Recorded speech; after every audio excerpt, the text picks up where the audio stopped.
The fluorescent lights in room 412 of St. Catherine's Hospital had been humming the same flat note for 3 hours when my mother pressed the envelope into my jacket pocket. She did it while I was leaning over the bed rail to adjust her pillow, her left hand sliding into the inside fold of my coat with a precision that shouldn't have been possible for a woman who had been told that morning she had 6 weeks to live. The nurse was at the foot of the bed updating the chart. My brother Marcus was in the hallway on the phone with the insurance company, his voice rising and falling in that particular cadence of someone trying very hard not to scream. My father had gone down to the cafeteria 40 minutes earlier and still hadn't come back. He had stopped coming back from things lately. The cancer had been eating something in him too, just in a different way. And in the middle of all that ordinary hospital noise, the beeping and the paging and the squeak of rubber soles on linoleum, my mother slipped a thick cream-colored envelope into my coat and held my wrist with a grip that did not match her body. Eleanora Vance's hands did not tremble. This was a woman who had been a surgical nurse at St. Catherine's for 31 years before she retired, who had held retractors during 8-hour cardiac procedures, who had carried my father out of a burning kitchen in 1998 when the gas line caught, and never once mentioned it again after the smoke cleared. Her hands were the steadiest things I had ever known.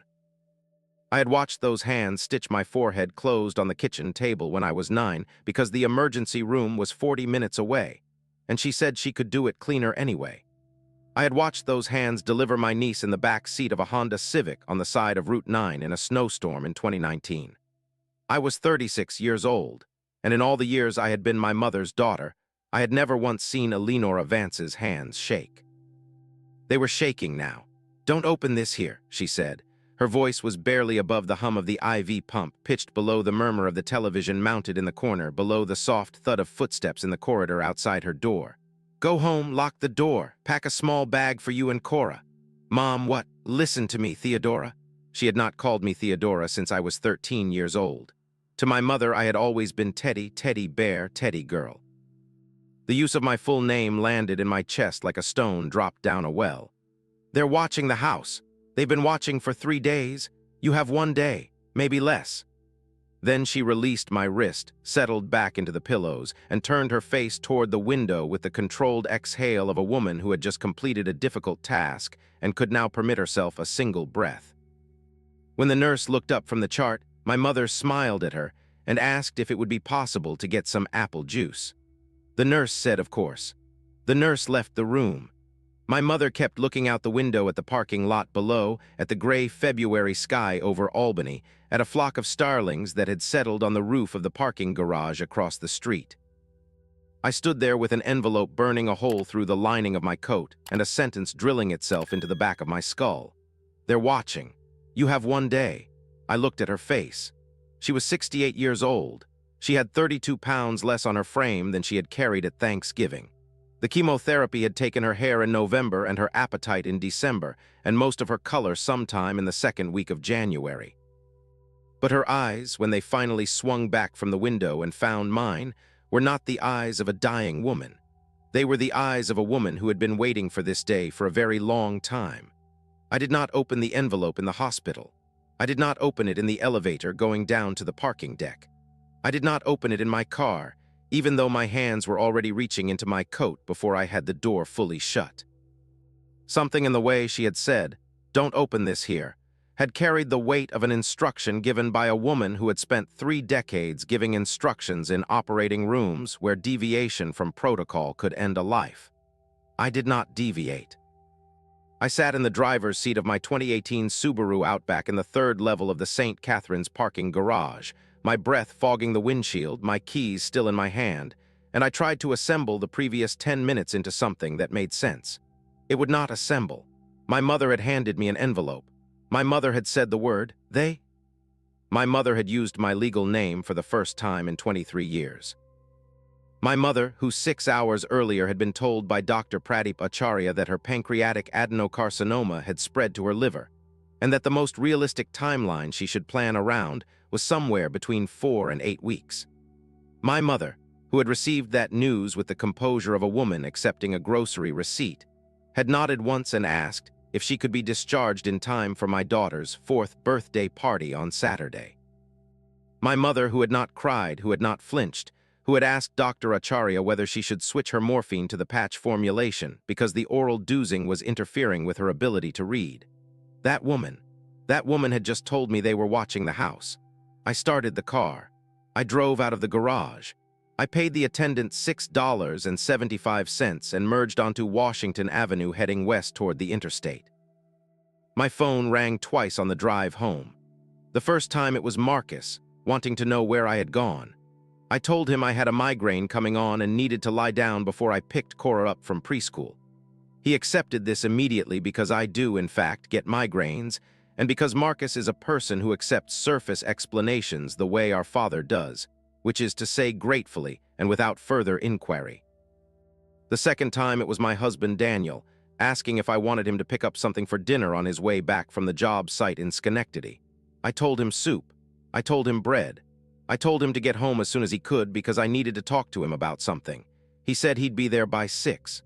The drive from St. Catharines to our house in Delmer is 22 minutes on a clear afternoon. That afternoon, it felt like a passage through a country I had never visited. Every car behind me looked like a car that might be following me. Every pedestrian on every corner looked like a person who might be reporting my movements. I caught myself checking the rearview mirror at every stoplight, scanning faces in the cars beside me, watching for patterns that I did not have the training to recognize.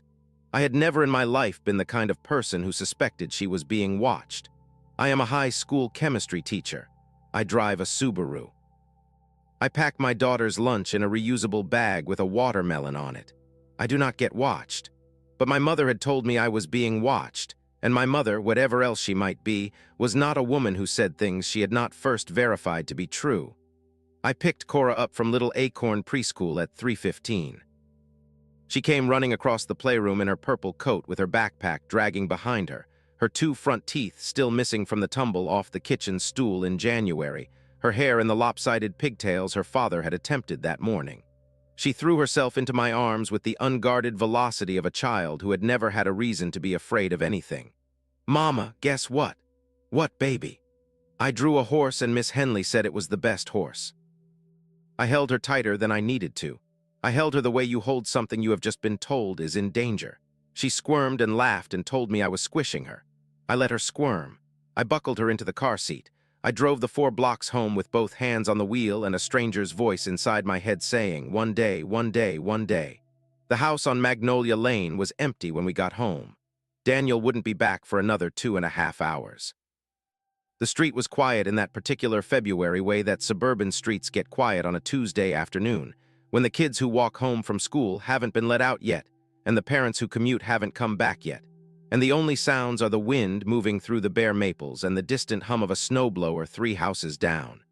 I parked in the driveway. I sat in the car for a full 30 seconds before I unbuckled Cora. I looked at every parked vehicle on the street. I looked at every window of every house I could see.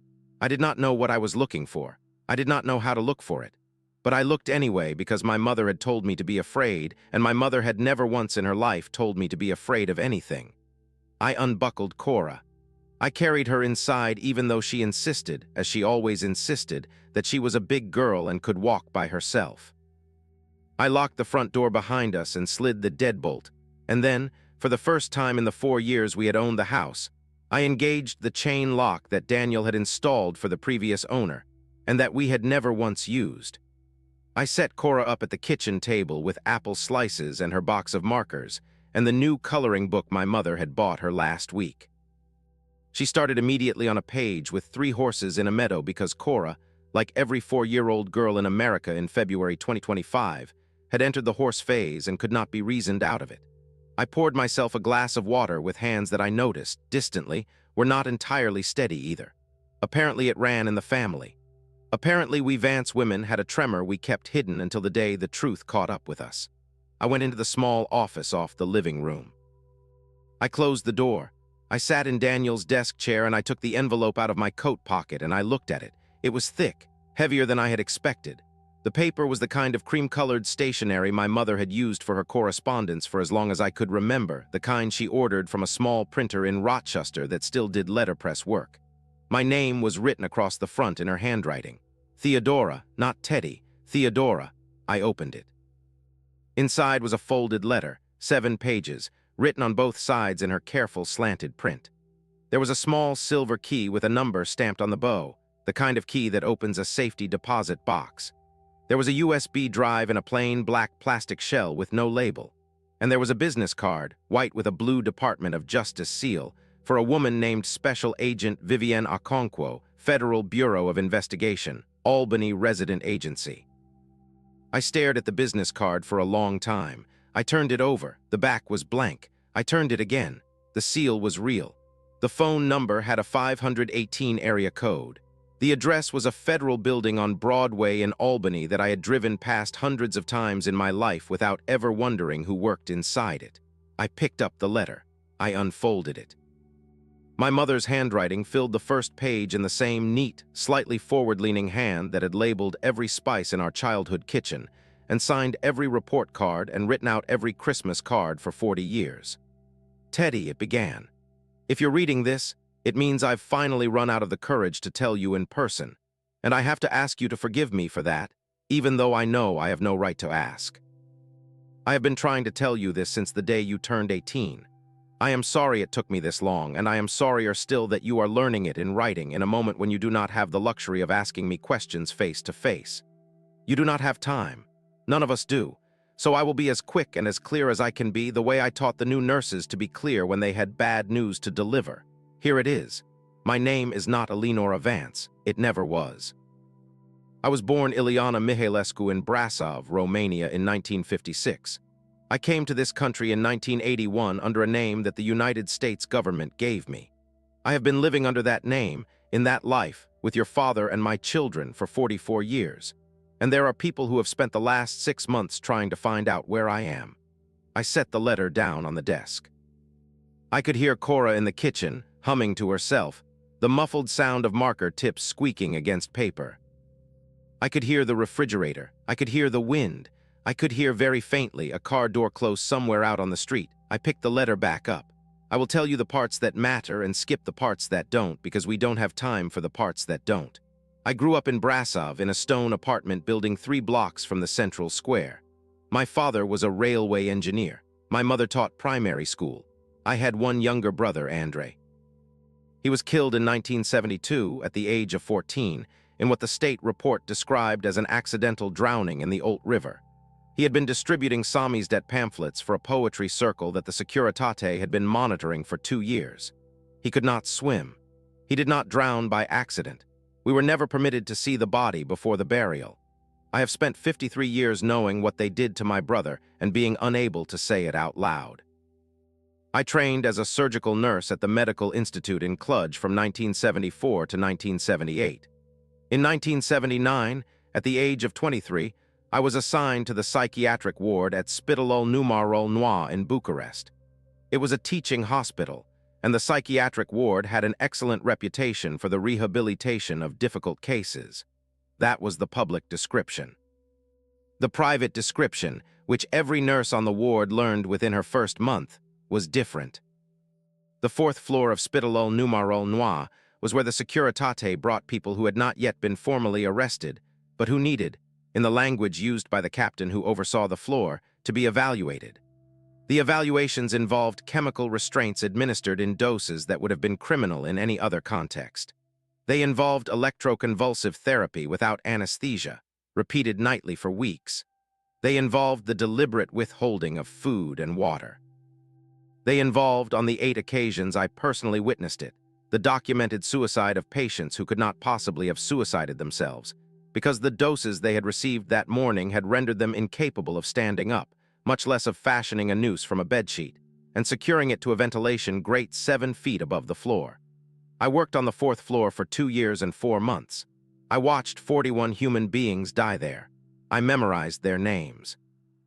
I memorized the names of the men who killed them. I memorized the dates and the protocols and the specific doses of the specific medications. I wrote nothing down because writing was not safe. I kept it all in my head, the way the women in my mother's village had kept the recipes and the songs and the names of the dead. In November of 1980, I was approached at a bakery near the hospital by a man who introduced himself as a friend of Andre's poetry circle. He was not. He was an officer of an American intelligence service whose name I will not write even now. He asked me very carefully whether I would be willing to share what I knew. I said yes. I said yes for Andre, and I said yes for the 41, and I said yes because saying no would have meant continuing to live in a country where what I had seen was the ordinary business of a Tuesday afternoon. For 11 months, I met with him in different locations across Bucharest. I gave him everything I remembered. I sketched the floor plan of the ward. I named the captain and the doctors and the orderlies. I described the chemicals and the dosages and the methods.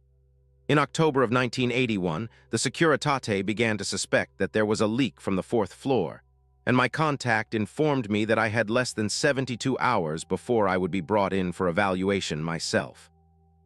I left Bucharest that night on a forged transit document and crossed into Yugoslavia at a border post that had been arranged. 6 days later, I was in a debriefing facility outside of Frankfurt. 4 months after that, I was in upstate New York with a new name, a new social security number, a new history, and the same memory I had carried out of Bucharest in my head. Your father knew. I want you to understand this. Robert knew from the very beginning. He was not your father by accident. I stopped reading. I set the letter down on the desk. I looked at the window. The light outside had shifted into the blue of late afternoon, the particular blue that comes in February at 4 o'clock in upstate New York, the blue that has always felt to me like the color of held breath. I thought about my father.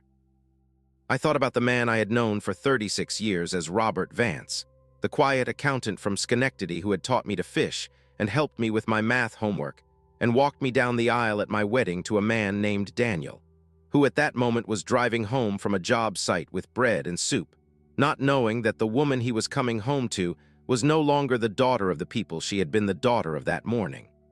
I picked the letter back up. Robert was the case officer who debriefed me in Frankfurt. He was 29 years old, an analyst with the agency that had pulled me out, and he had been chosen for the debriefing because he was the only officer on the European desk who spoke fluent Romanian. He had learned it at the Defense Language Institute in Monterey. He had never used it operationally before me. He spent 4 months in a small concrete room with me in a facility outside Frankfurt, working through every memory I had carried out of Bucharest, asking the same questions in 17 different ways to test for inconsistencies, building the file that would eventually be used to brief 3 different congressional committees and 2 foreign governments. By the end of those 4 months, he knew more about me than anyone alive. He knew about Andre. He knew about the 4th floor. He knew about the 41. He knew about the dreams I had stopped having and the ones I could not stop having. And somewhere in the middle of all of that knowing, something happened between us that was not in any operational protocol and that neither of us was prepared for, and that both of us, when it became clear what was happening, tried very hard to stop. We did not succeed at stopping it. We did, however, succeed at hiding it long enough for me to be relocated to the United States under the name Eleanora Petrescu, which became Eleanora Vance 11 months later, when Robert resigned from the agency, moved to upstate New York, and married me at the courthouse in Albany on a Tuesday afternoon in September of 1982, with 2 strangers from the records office as our witnesses. His family was told I was a Romanian-American nurse he had met during a posting in Germany. My family did not exist anymore. My parents had been informed by the state 11 days after my defection that I had been killed in a transit accident outside of Belgrade. They believed that until they died. My mother in 1994, my father in 2002. They are buried in Brasov under a headstone that bears my name and the wrong dates. Your brother was born in 1985. You were born in 1988. By the time you were old enough to ask where I had come from, the story we had constructed had been told so many times that even I sometimes believed it.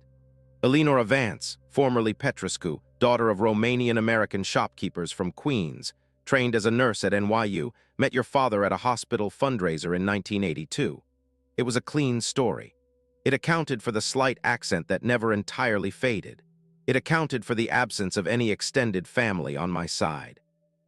It accounted for the cooking and the lullabies and the few words of Romanian I let slip when I was tired. It was a lie. The whole life was a lie. The only true thing in it was the love. I want you to understand that. The love was true. The love was the only thing that was ever true. I had to stop again. My eyes had filled and I could not see the page clearly. I wiped them with the back of my hand, and I looked up at the wall behind the desk, at the framed photograph that hung there of my mother holding me on the day I was baptized at St. Anthony's in Watervliet. She was 32 years old in that photograph. She was wearing a navy blue dress with a white collar. She was smiling at the camera with the practiced smile of a woman who had learned how to smile in a country where smiling at the wrong moment could end your life. I had looked at that photograph at least once a week for 36 years, and I had never once seen what was in her eyes. I saw it now. I saw all of it now. I forced myself back to the page. In 1990, after Ceausescu fell, I was approached by the agency again. A war crimes investigation was being assembled. They wanted my testimony. Specifically, they wanted the names, the 41 names, the captain, the doctors, the orderlies. I gave them everything. I traveled 3 times to The Hague between 1993 and 1998 under heavy security to testify in closed sessions. My testimony was sealed. My identity was protected. 11 men were convicted on the strength of what I provided, alongside the testimony of other witnesses. 7 of them died in prison. 3 were released after serving partial sentences and disappeared into the networks that absorbed so many former Securitate officers after the regime fell. 1 escaped before he could be brought to trial. His name was Christian Dobrescu. He was the captain of the 4th floor. He is the reason I am writing you this letter. Christian Dobrescu was 41 years old when I fled Bucharest. He was a captain in the Securitate's medical division and the operational commander of the 4th floor. He was the man who signed the daily treatment orders. He was the man who approved the doses. He was the man who walked through the ward each morning at 8 with a clipboard and a cup of black coffee, asking the night nurses whether anyone had expired during their shift, in the same tone of voice he would have used to ask about the weather. I served him coffee on 317 mornings. I know because I counted. I counted everything on the 4th floor. Counting was the only way to keep what I was seeing from becoming what I was. When the regime fell in December of 1989, Dobrescu disappeared from his apartment in Bucharest within 48 hours. He took with him a quantity of foreign currency that the new government later estimated at the equivalent of $700,000, most of it accumulated through the resale of confiscated property from the families of the disappeared. He surfaced in Vienna in 1991 under a Hungarian passport. By 1995, he was in Cyprus running a private medical clinic that did not appear to have any actual patients, but did appear to launder an extraordinary quantity of money through its accounts. By 2003, he had relocated to Dubai and reinvented himself as a pharmaceutical distributor with operations across the Gulf, Eastern Europe, and the Black Sea coast. Every Western intelligence service that has ever looked at him agrees on what he actually does, which is move heroin and fentanyl precursors from manufacturing facilities in Central Asia into European distribution networks. None of them has ever been able to put hands on him. He has a Romanian passport, a Turkish passport, a Cypriot passport, and an Emirati residency that has been renewed without difficulty for 22 years. He is now 86 years old. He has terminal renal cancer. He has been told he has perhaps 4 months to live. And 6 months ago, through a contact in the Romanian Ministry of the Interior who had access to the sealed Hague testimony, he was given the names of the witnesses against him, including mine. The contact in Bucharest was identified and arrested by Romanian authorities 3 weeks ago. The leak was contained on their end, but what was taken cannot be untaken. Dobrescu has my name. He has the name I was given in 1981. He has my address in Delmer. He has photographs that were taken of me, of your father, of your brother, of you, of Cora, in the parking lot of St. Catherine's and on the sidewalk outside Cora's preschool, and at the gas station on Delaware Avenue where I fill the tank of the Buick every other Sunday. He has, according to my old handler at the agency, who is the reason I know any of this, a contract with a Romanian-Albanian operating cell currently working out of an apartment in Yonkers. The contract is for me. It is also because men like Dobrescu do not believe in leaving roots in the ground for everyone who descended from me. The operating cell has been in the country for 9 days. They have been in Albany for 4. They have been within sight of our house for the last 3. I have been watching them watch us. I have been making the meals and reading the newspaper and going to my chemotherapy appointments because I needed Dobrescu's people to believe that I do not know they are there. I needed the agency time to organize what comes next. That time has now been organized. The plan is in motion. Agent Okonkwo at the FBI will explain the rest. You must call her tonight. Before midnight, Teddy, before midnight. The key opens a safety deposit box at the Pioneer Savings Branch on State Street in Albany, box number 2147. Inside is $243,000 in cash and the genuine documentation of my original identity. Ileana Mihailescu existed. She had a brother. She mattered.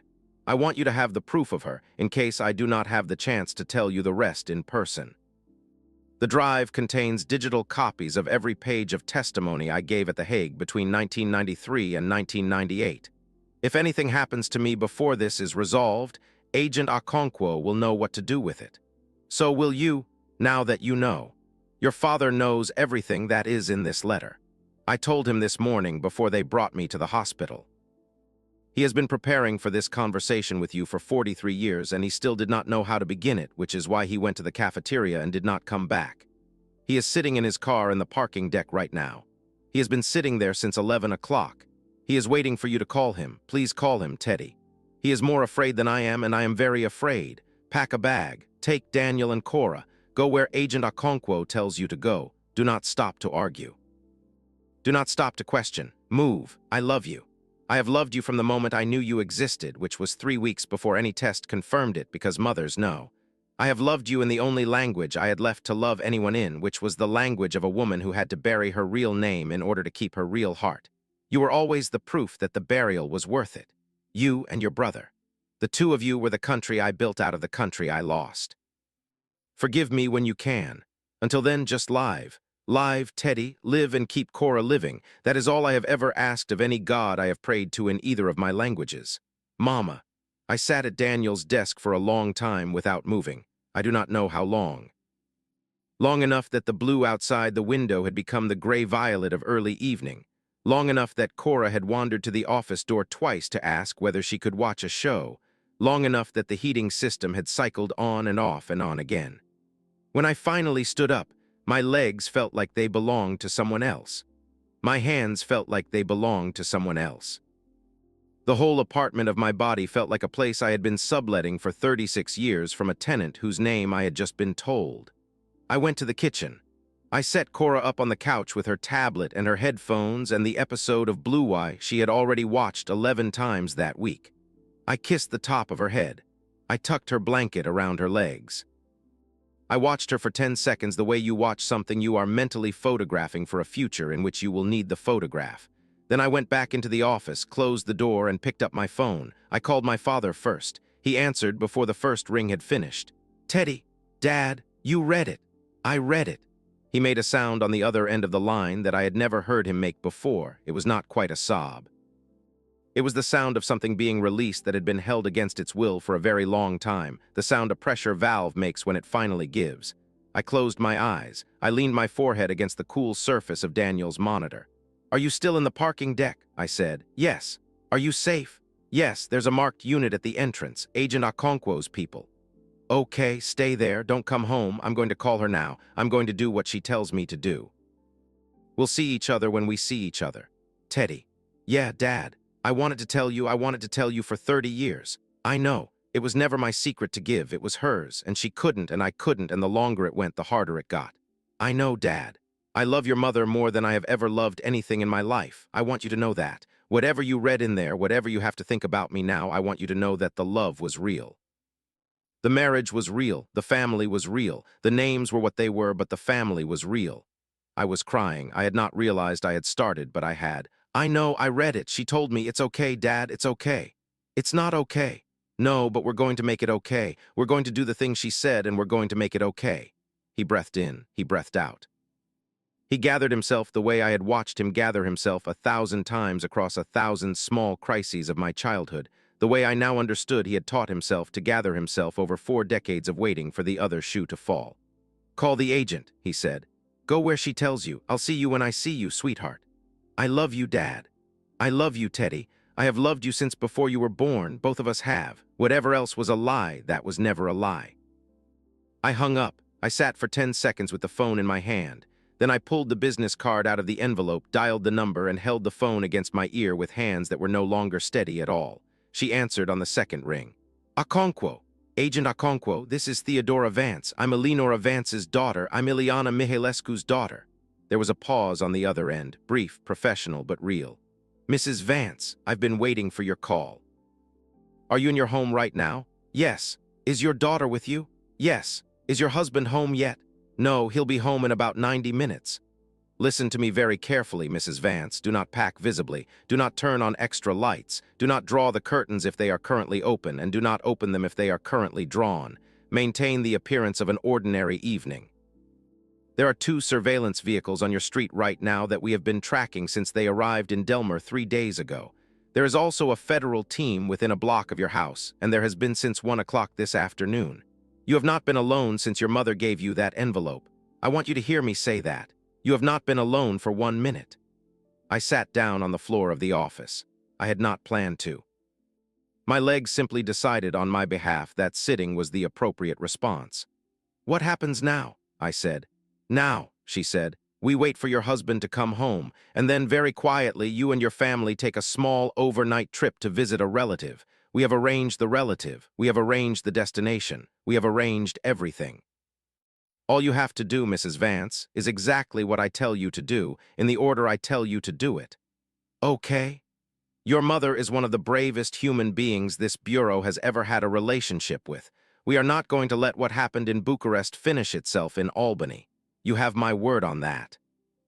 I sat on the floor of the office, and I held the phone against my ear, and I cried without making any sound, because Cora was 20 feet away on the couch, and I did not want her to hear me, and because crying without making any sound is the first thing a woman learns, in any language, in any country, when she finds out that the world she lives in is not the world she thought she lived in. Daniel came home at 6:04. I heard the truck pull into the driveway, heard the door slam, heard his boots on the porch. I had already been to the bedroom and packed a small duffel bag with 3 days of clothes for each of us and Cora's bear and her toothbrush and the medication my mother had given me last Christmas for the migraines she had correctly predicted I would inherit.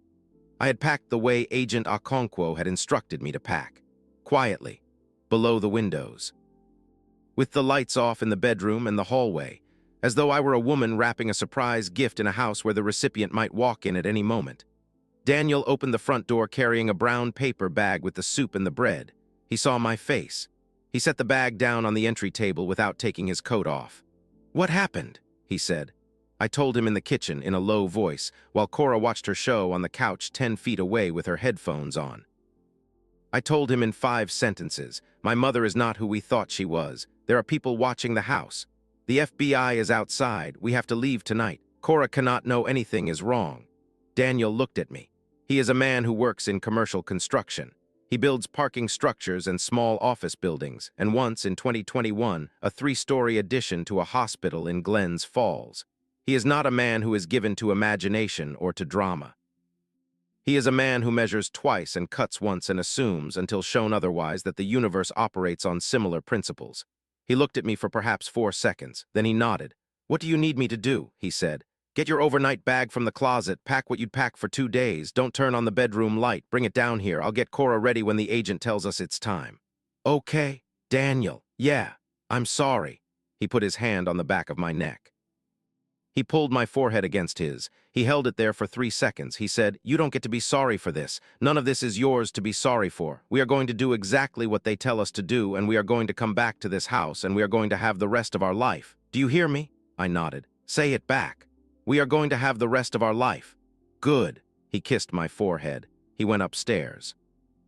At 6:31, Agent Okonkwo called. "Mrs. Vance, we're going to move you in 9 minutes. A maroon Chevy Suburban will pull into your driveway at 6:40. The driver will be a Hispanic woman in her 50s named Agent Reyes. She will come to the door and ask if you ordered a grocery delivery. You will say yes, and you will open the door. You will all walk to the vehicle at a normal pace. You will not look up the street. You will not look down the street. You will not run. Do you understand? Yes. Where is your daughter right now? On the couch. What is she watching? Blue eye, Perfect. Tell her you're going on a surprise sleepover at the farmhouse where Daddy is going to build her a treehouse. Tell her it's a present from Grandma. Children that age accept those frames immediately if the adult delivering them is calm. Are you calm, Mrs. Vance? I am going to be. That's a good answer. I'll see you on the other end. I went to the couch. I sat down next to Cora. I lifted one of her headphones off her ear. I said the words Agent Okonkwo had given me in the voice I had spent 4 years practicing on her, the voice that made bedtime and shots and the loss of the goldfish into adventures that she could carry without dropping. She lit up. She said a treehouse. She said, can it have a window? She said, can Bear come? I told her Bear was the most important guest. She climbed off the couch and ran to find her coat. The Suburban pulled into the driveway at 6:40 exactly. Agent Reyes was at the door at 6:41. She was wearing a green parka and carrying a paper grocery bag as a prop, and her smile when I opened the door was the warm, professional smile of a woman who had escorted a great many frightened families out of their houses in the dark and knew how to make the leaving feel like ordinary errand. We walked to the vehicle. Daniel carried Cora. I carried the duffel bag. The street was quiet. The bare maples moved slightly in the wind. 2 houses down, a neighbor I had spoken to perhaps 11 times in 4 years was bringing in her trash bins. She waved at me. I waved back. I do not remember what my face did. We pulled out of the driveway at 6:43. I looked back at the house once, at the porch light I had left on, at the kitchen window glowing yellow above the front bushes, at the small Cape Cod where my daughter had taken her first steps in the living room, and where the rest of our life, according to my husband, was waiting for us to come back. I did not see the 2 surveillance vehicles. Agent Reyes told me later that we passed one of them within 100 feet of our driveway and that the men inside had no idea who we were because we had executed the extraction exactly the way she had asked us to execute it. The genius of intelligence work, she said, is not in the noise. It is in the silence. My mother, I thought, had known that for 56 years. The safe house was a farmhouse outside of Cooperstown, 90 minutes west of Albany, down a series of country roads that became progressively narrower until the last 2 miles felt less like a route to a destination and more like a way of removing oneself from the map entirely. A white farmhouse, a slate roof, a wraparound porch, a barn that had been converted into garage space for the federal vehicles. 2 agents lived on site full-time. 2 more rotated in 12-hour shifts. There were cameras at every approach, and a thermal imaging system that Agent Reyes pointed out to me with the same neutral cheer she would have used to point out a thermostat. We arrived at 8:18 on Tuesday night. Cora was already asleep in her car seat, having been promised a treehouse, and having decided, with the absolute trust of a child who has never been disappointed by her parents in any meaningful way, that the treehouse would arrive in the morning. Daniel carried her up the porch steps. The house smelled like wood smoke and old paint and the particular dust of buildings that are heated by oil and have been since they were built. A bedroom on the 2nd floor had already been made up for the 3 of us. There was a small nightlight in the shape of a moon plugged into the wall beside what would be Cora's side of the bed.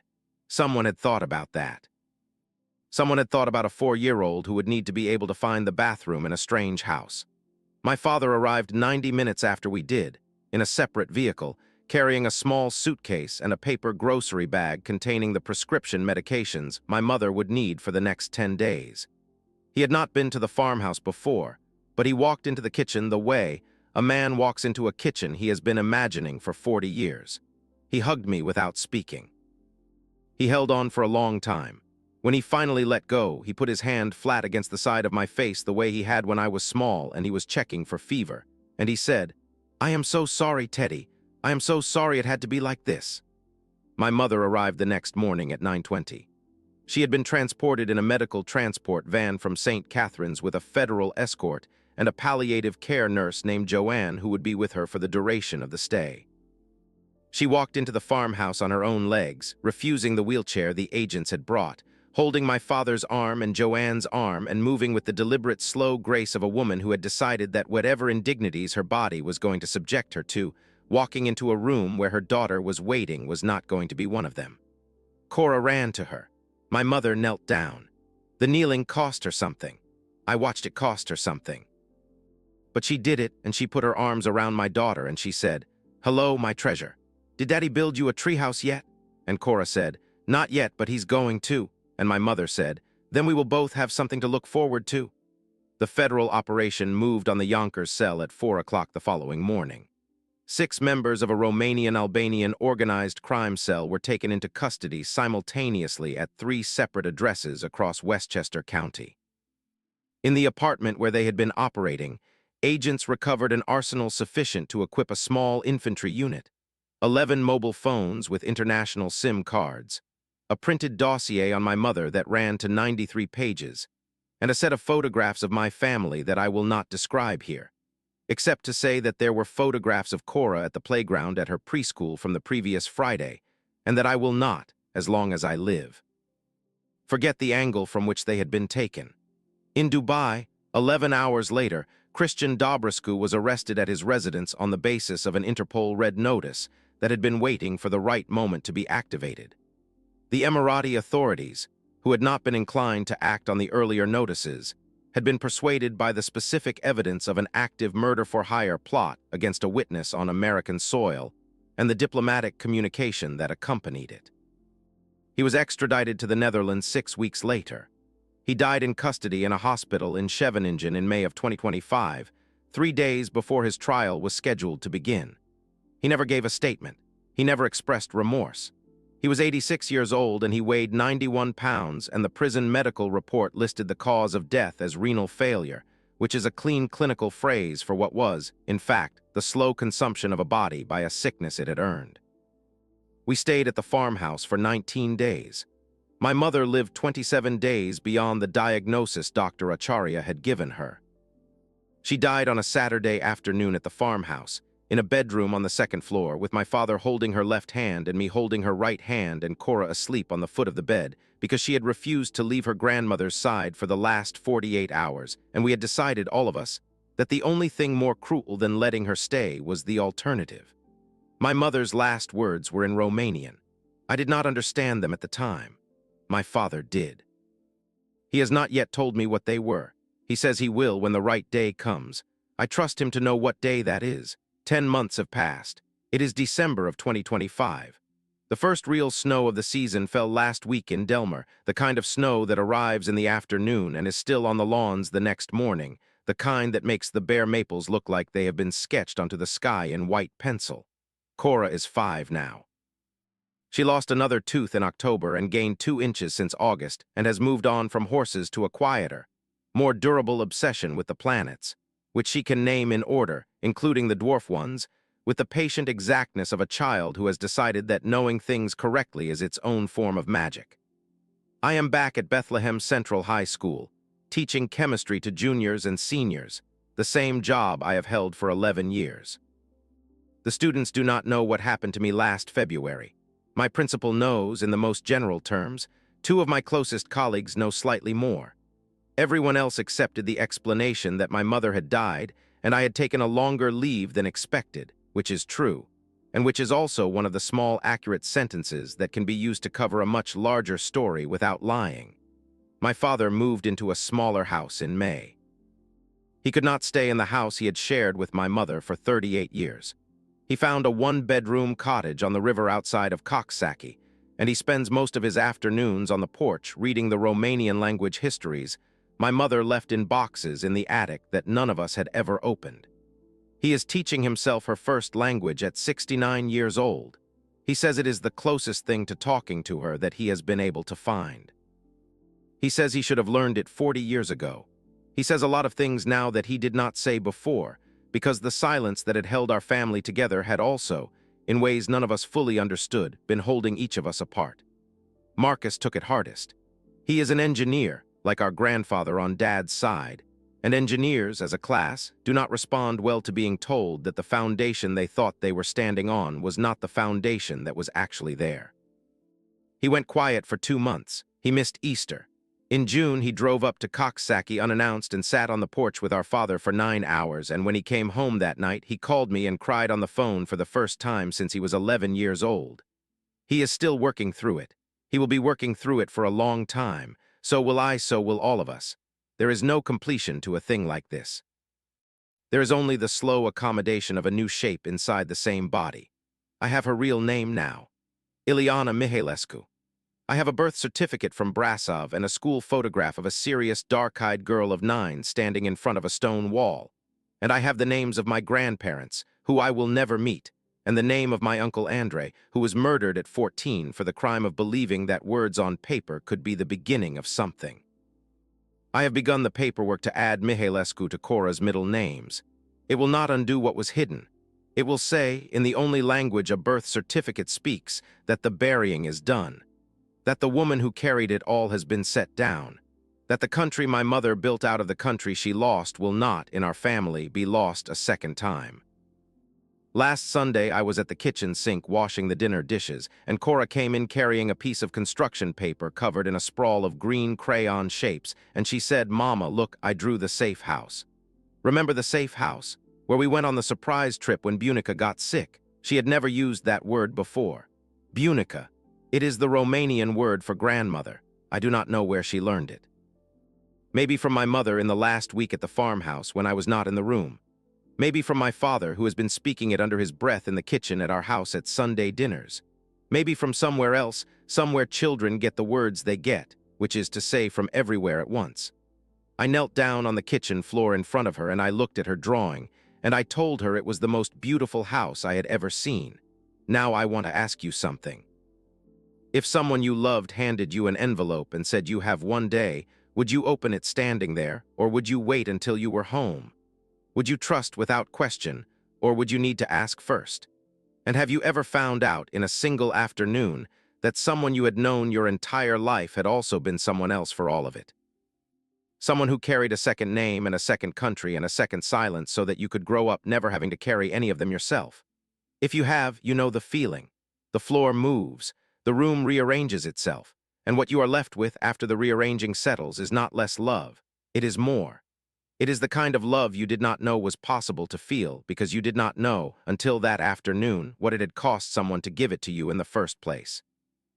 That is what my mother gave me, for 44 years, in a language I did not know she was speaking. Drop your answer in the comments. I read every single one. If this story reached you, hit the like button. Share it with someone who has a quiet woman in their life, a mother, a grandmother, an aunt, a neighbor, the kind of woman who never tells you the half of what she has lived through because she has decided you should not have to carry it. Tell her you see her. Tell her you would have if she had asked you to. Subscribe to the channel so you do not miss the next story. I will see you in the next one.